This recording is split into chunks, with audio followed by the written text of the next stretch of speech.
नमस्कार मित्रों, स्वागत है आपका अपनी इस YouTube चैनल में। और आप देख रहे हैं मोटिवेशनल एंड स्पिरिचुअल ज्ञानवर्धक वीडियोस। दोस्तों, आज के इस नए वीडियो में हम आपको 15वें अध्याय, जिस अध्याय का नाम है पुरुषोत्तम योग। दोस्तों, आज हम इस अध्याय की गहराई से चर्चा करेंगे। इसके गूढ़ रहस्य, जीवन में इसका महत्व और इसके अभ्यास से मिलने वाले लाभ पर यह अध्याय केवल एक दार्शनिक विवेचन नहीं है, बल्कि यह अध्याय हमारे आत्मज्ञान, मोक्ष और जीवन के परम लक्ष्य की कुंजी है। तो चलिए शुरू करते हैं इस दिव्य यात्रा को। दोस्तों, आपको हमारा यह प्रयास पसंद आता है तो हमारा आग्रह है कि वीडियो को लाइक करें, शेयर करें और चैनल को सब्सक्राइब करना ना भूलें। तो चलिए शुरू करते हैं इस दिव्य यात्रा को। इस अध्याय को पुरुषोत्तम योग कहा गया है। इसका शाब्दिक अर्थ है परम पुरुष से योग, अर्थात उस परम सत्ता से जुड़ने की रीति। यह भगवान श्री कृष्ण स्वयं को पुरुषोत्तम कहते हैं, जो नश्वर और अविनाशी दोनों से परे है। इस अध्याय में भगवान अर्जुन को आत्मा, प्रकृति, परमात्मा और उनके संबंधों को अत्यंत सुंदर उपमा द्वारा समझाते हैं। भगवान इस अध्याय की शुरुआत एक प्रतीकात्मक वृक्ष के उदाहरण से करते हैं। भगवान कहते हैं, जिस वृक्ष की जड़ ऊपर है और शाखाएं नीचे की ओर फैली है, यह अस्वस्थ वृक्ष संसार का प्रतीक है, भ्रम, आसक्ति और माया का जाल है।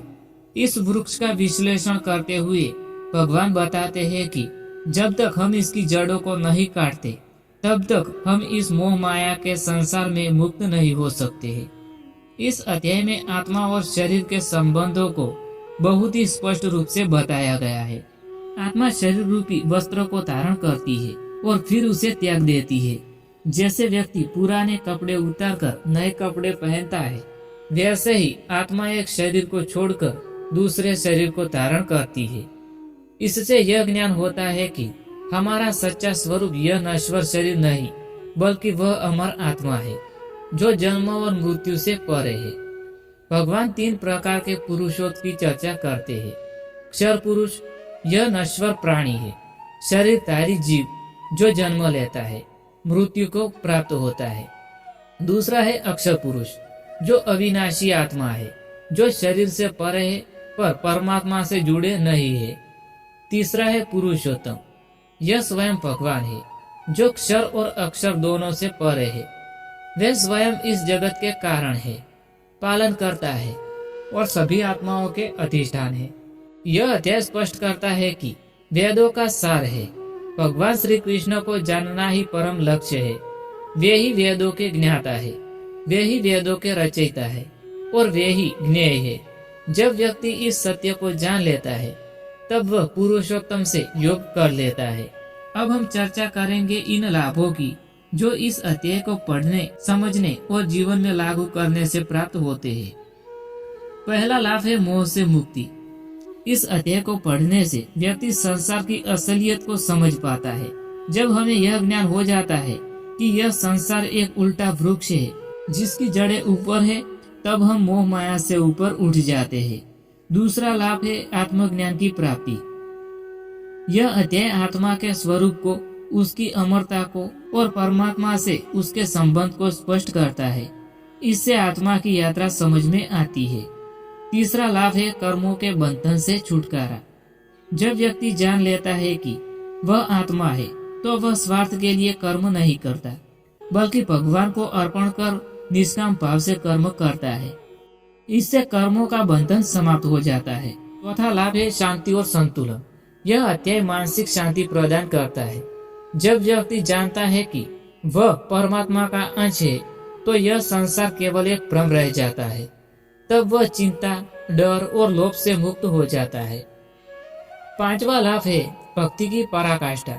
इस 15वें अध्याय से यह स्पष्ट होता है कि भगवान ही सर्वोपरि है। इस ज्ञान से भक्ति दृढ़ होती है और भक्त भगवान की शरण में सच्चे भाव से आता है। आज के समय में जब मनुष्य तनाव, असंतोष, लालच और भय से घिरा रहता है, तब यह अध्याय उसके लिए एक दीपक के समान है। यह हमें दिखाता है कि इस जीवन का उद्देश्य केवल भौतिक सुख नहीं है, बल्कि आत्मा की मुक्ति है। कॉर्पोरेटर की दुनिया में आत्मा और कर्म का संतुलन बनाए रखने के लिए विद्यार्थियों के लिए जीवन के उद्देश्यों को समझने में काम करता है। परिवार में शांति मोह से हटकर सच्चे प्रेम को अपनाने में है।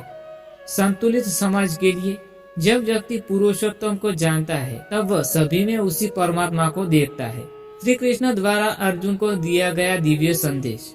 भगवान श्री कृष्ण इस अध्याय के अंत में कहते हैं कि जो इस ज्ञान को जानता है वह सबसे बड़ा ज्ञानी है। इसने पुरुषोत्तम को जान लिया, वह सब कुछ जान गया, उसे फिर कुछ जानने की आवश्यकता नहीं है।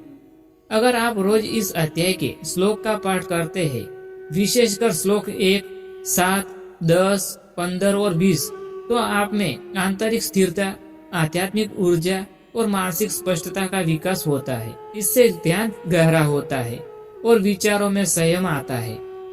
पुरुषोत्तम योग न केवल ज्ञान है बल्कि आत्मा के परम लक्ष्य तक पहुंचने का साधन भी है। यह अध्याय हमें यह सिखाता है कि हम कौन है, हमें क्या करना है और हमारा परम ध्येय क्या है। आज यदि कोई व्यक्ति केवल अध्याय 15 को गहराई से पढ़े, मनन करे और जीवन में उतारे तो वह मोक्ष के द्वार तक पहुंचाता है। प्रिय साथियों, श्रीमद् भगवद गीता का 15वां अध्याय एक दर्पण है जिससे हम अपने असली स्वरूप को देख सकते हैं। यह अध्याय हमारे भीतर बैठे उस दिव्य प्रकाश को जागृत करता है जिसे हमने संसार के शोर से भुला दिया है। आइए अब हम सब मिलकर इस ज्ञान को जीवन में अपनाएं और पुरुषोत्तम भगवान श्री कृष्ण से अपने संबंध को पुनः स्थापित करें। दोस्तों, इसी के साथ यह ज्ञानवर्धक वीडियो यहाँ समाप्त होता है। मैं उम्मीद करता हूँ कि आपको पसंद आया होगा। अगर पसंद आया हो तो वीडियो को लाइक करें, शेयर करें और चैनल को सब्सक्राइब करना ना भूलें। Thanks for watching videos. Thank you.